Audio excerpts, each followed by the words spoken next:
नमस्कार दोस्तों, अथर्व विद्या क्लासेस में आप सभी लोगों का एक बार फिर से स्वागत है।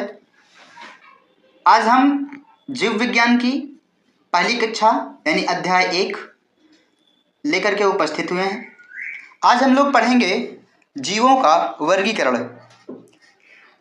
हम लोग देखेंगे कि जीवों का वर्गीकरण क्यों किया गया, किस आधार पर हमने जीवों का वर्गीकरण किया।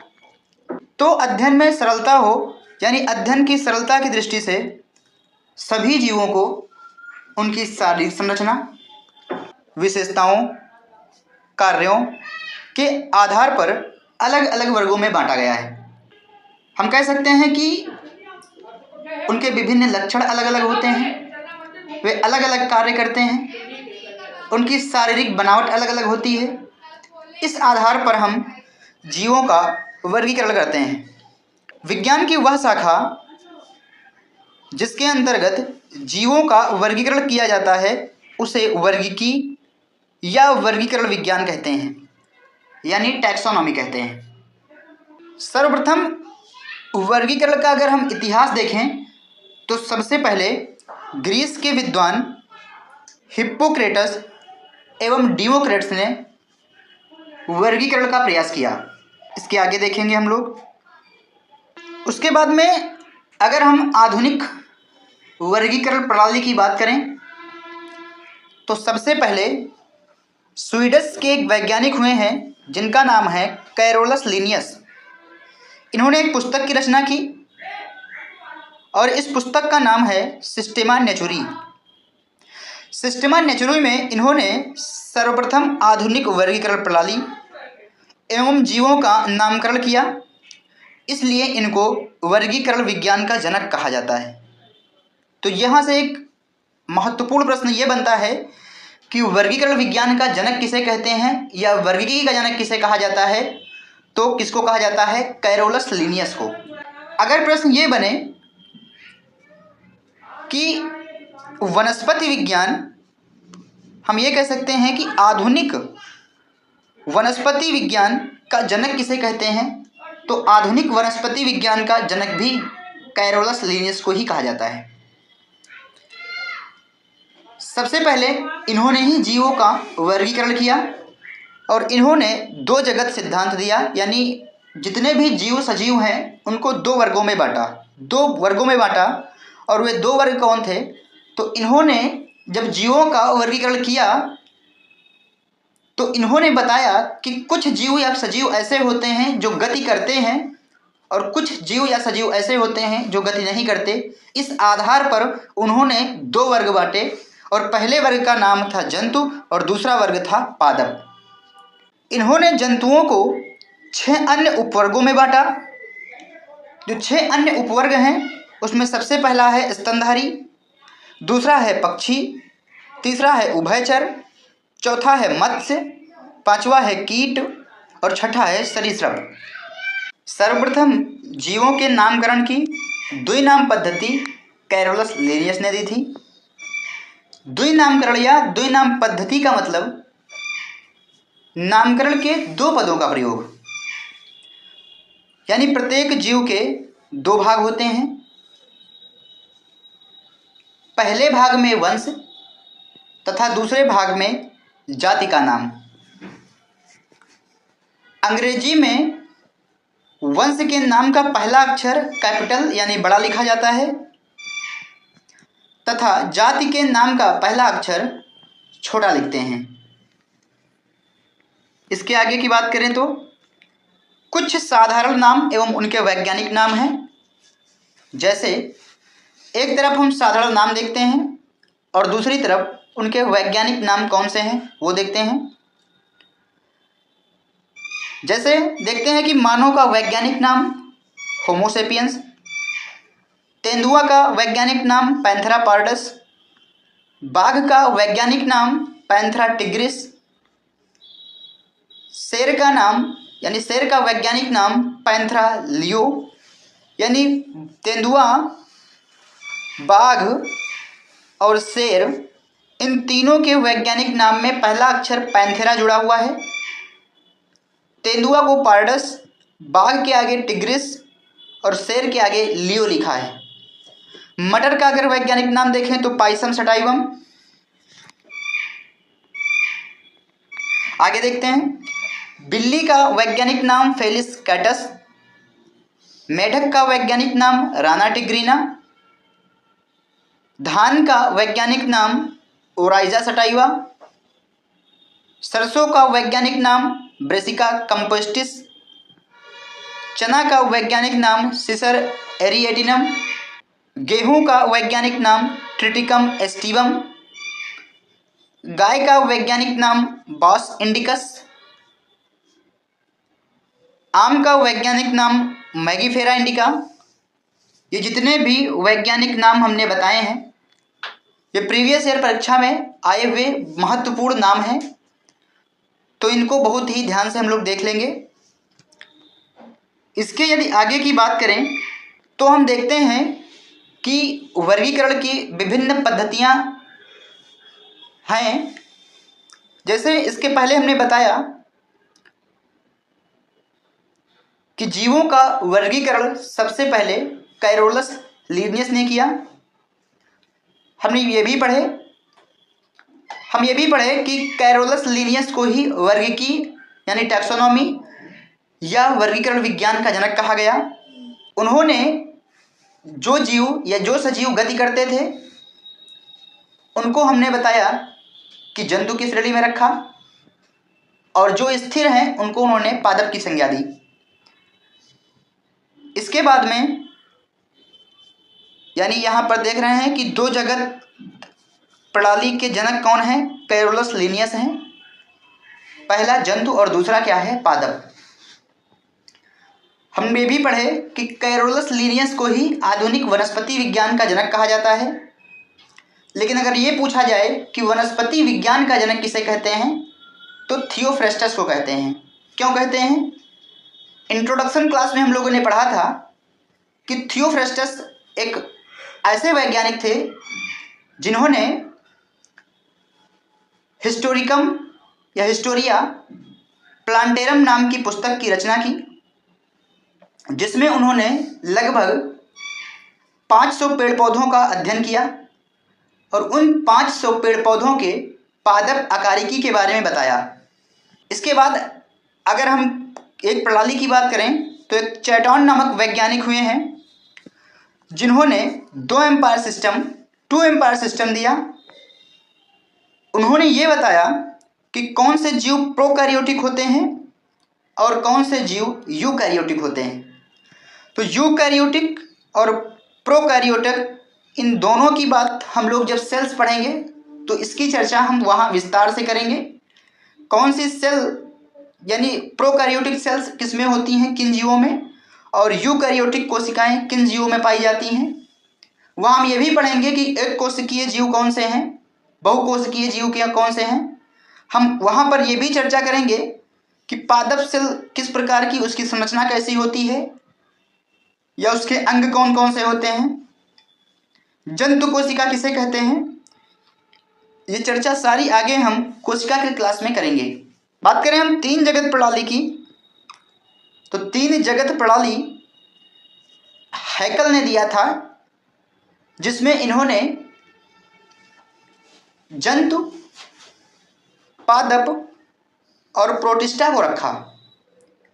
यानी कैरोलस लीनियस ने केवल जंतु और पादप में बांटा था जीवों को, लेकिन जब 3 जगत प्रणाली आई तो इसमें अर्नेस्ट हैकल ने 3 जगतों में जीवों को रखा, यानी जंतु, पादप और प्रोटिस्टा। प्रोटिस्टा के अंतर्गत अति सूक्ष्म जो जीव थे उनको रखा गया। इसके बाद में एक प्रणाली आई जिसे 4 जगत प्रणाली कहते हैं। 4 जगत प्रणाली कोपलैंड के द्वारा दी गई थी और इन्होंने इसमें मोनेरा को जोड़ा। बात करें हम पादप जगत की तो इन्होंने पादप जगत को भी जोड़ा। बात करें जंतु जगत की तो जंतु जगत को भी जोड़ा और प्रोटिस्टा को भी जोड़ा। इसके अलावा एक जगत और इन्होंने जोड़ा, और वो जगत कौन सा था, वो जगत था मोनेरा। इन 4 जगत प्रणाली में जो मोनेरा जगत था उसमें केवल प्रोकैरियोटिक जीव आते हैं। यानी अगर बात करें 4 जगत प्रणाली के अंतर्गत, तो अब कितने जगत हो गए? 4। पहला कौन सा था? तो पहला था पादप। दूसरा कौन सा था? दूसरा था जंतु। तीसरा कौन सा था? तो तीसरा था प्रोटिस्टा। और इन्होंने जिसको रखा उसका नाम था मोनेरा। तो पादप, जंतु और प्रोटिस्टा के अलावा मोनेरा एक ऐसा जगत है जिसमें केवल और केवल प्रोकैरियोटिक जीव आते हैं। यानी जंतु, पादप और प्रोटिस्टा के अंतर्गत यूकैरियोटिक जीवों को रखा गया है। आगे देखेंगे तो 5 जगत वर्गीकरण 1969 में आर.एच. व्हिटेकर ने दिया। यानी इन्होंने एक जगत और जोड़ा, और जो इन्होंने जगत जोड़ा वो कौन सा था? तो इन्होंने कवक को इसमें और जोड़ा। तो इनके अनुसार अगर हम बात करें तो जीवों को 5 जगतों में बांटा गया। और वे 5 जगत कौन कौन से थे? तो पहला जगत मोनेरा, दूसरा प्रोटिस्टा, तीसरा कवक, चौथा पादप और पांचवा जंतु था। सर्वाधिक अगर मान्यता की बात करें तो सर्वाधिक मान्यता आर.एच. व्हिटेकर के 5 जगत प्रणाली को ही मिली। इसके आगे की बात करें, इस प्रणाली में इन्होंने एक प्रोकैरियोटिक और 4 यूकैरियोटिक जगत को शामिल किया। यहाँ शामिल की वर्तनी थोड़ा सा शुद्ध कर लेंगे। अगर बात करें कि प्रोकैरियोटिक जगत कौन सा था, तो प्रोकैरियोटिक जगत था मोनेरा। और यूकैरियोटिक जगत कौन सा था? तो यूकैरियोटिक जगत था प्रोटिस्टा, कवक, पादप एवं जंतु। तो 5 जगत सिद्धांत किसने दिया पूछा जाए तो आर.एच. व्हिटेकर ने। कब दिया? तो 1969 में। अब हम बात करेंगे मोनेरा जगत की। थोड़ा सा बैक जाके हम लोग एक चीज देखेंगे कि यहाँ पर देखो मोनेरा, प्रोटिस्टा, कवक, पादप और जंतु, ये 5 जगत हैं। जिसमें हम लोग अगर पादप जगत की बात करें तो पादप जगत तब पढ़ेंगे जब हम बॉटनी पढ़ेंगे। और बचा मोनेरा, प्रोटिस्टा, कवक और जंतु, इनकी बात हम यही कर लेंगे। जो 7-7, 8-8 पॉइंट बनते हैं हम क्रम वाइज, यानी पहले मोनेरा, फिर प्रोटिस्टा, फिर कवक और पादप जगत को पढ़ेंगे बॉटनी में, और उसके बाद हम जंतु जगत पढ़ेंगे। ठीक है, तो आइए हम लोग पढ़ते हैं सबसे पहले मोनेरा के बारे में। मोनेरा क्या होता है? मोनेरा जगत के बारे में पढ़ते हैं। यानी मोनेरा जगत के अंतर्गत कौन कौन से जीव आते हैं उनकी हम बात करेंगे। तो सबसे पहला पॉइंट है इसमें कि इसके अंतर्गत एक कोशिकीय की वर्तनी शुद्ध कर लेंगे। यहाँ एक कोशिकीय प्रोकैरियोटिक जीव आते हैं। इनकी कोशिकाओं में केंद्रक पाया जाता है।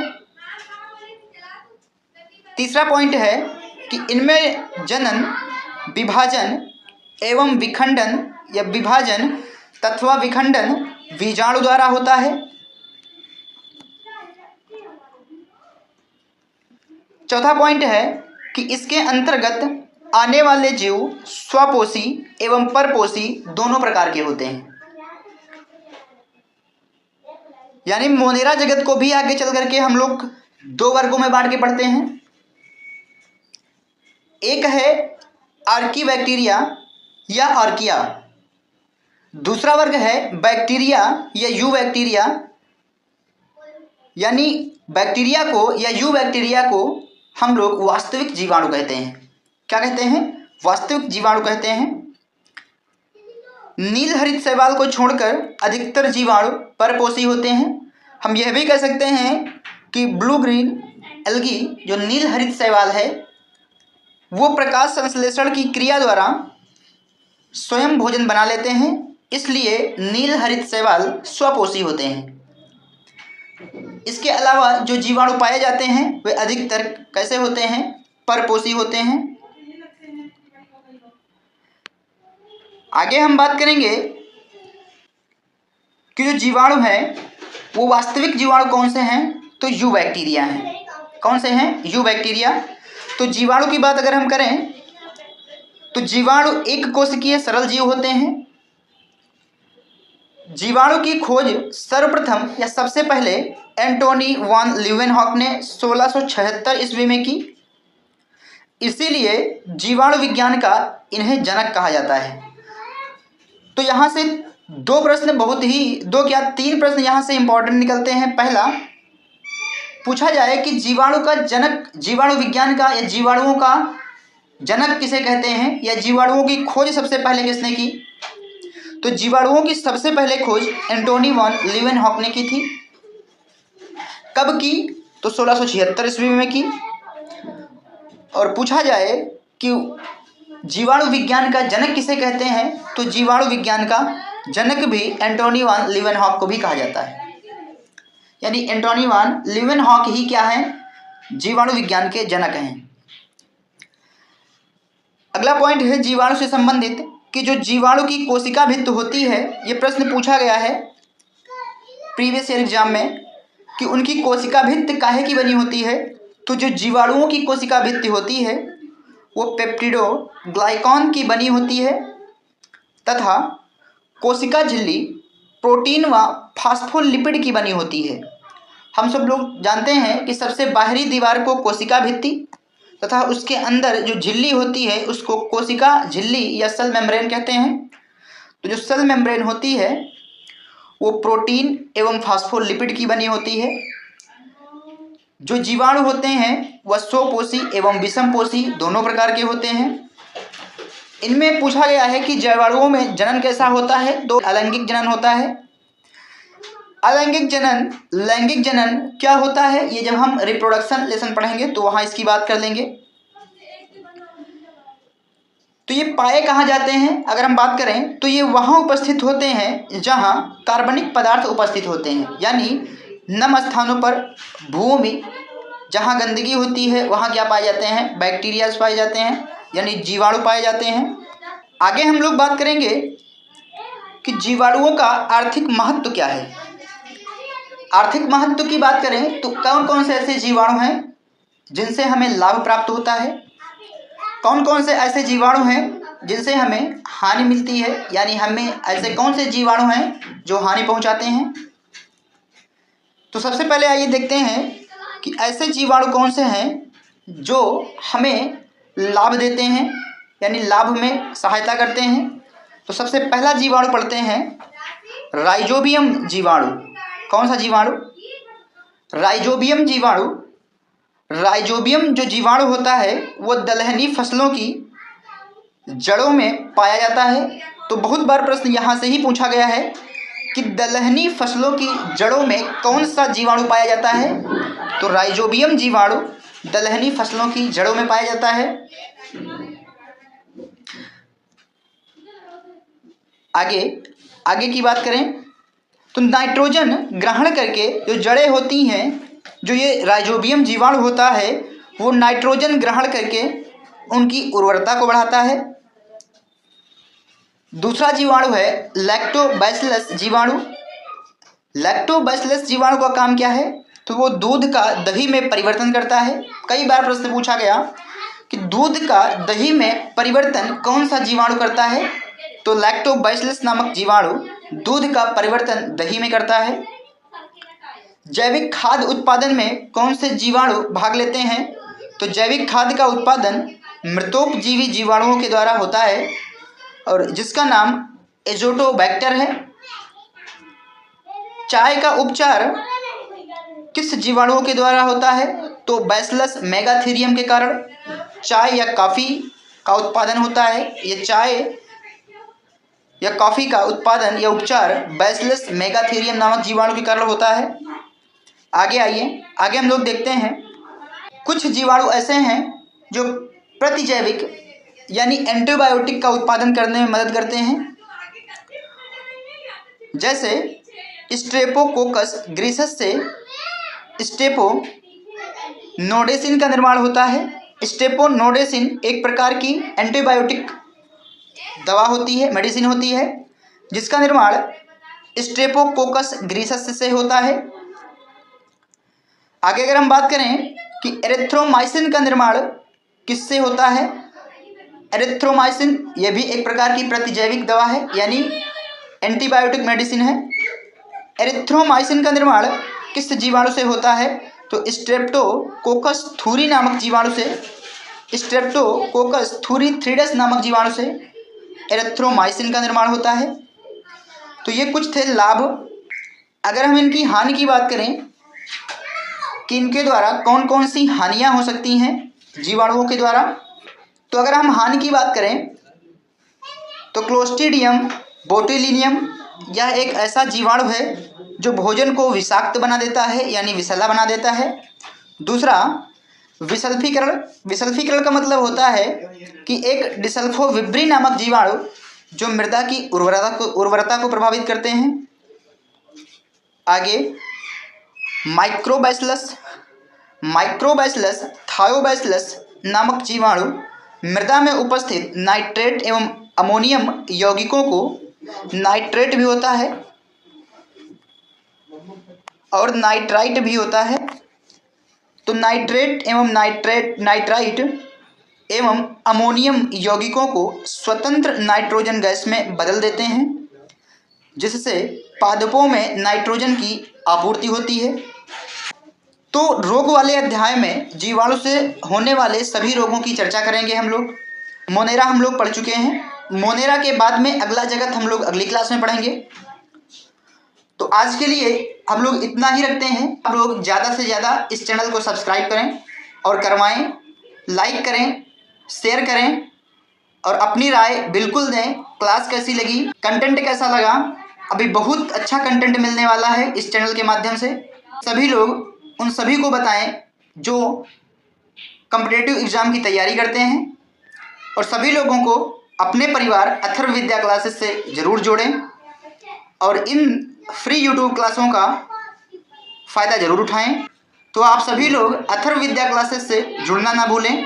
आज के लिए इतना ही। धन्यवाद। नमस्कार दोस्तों।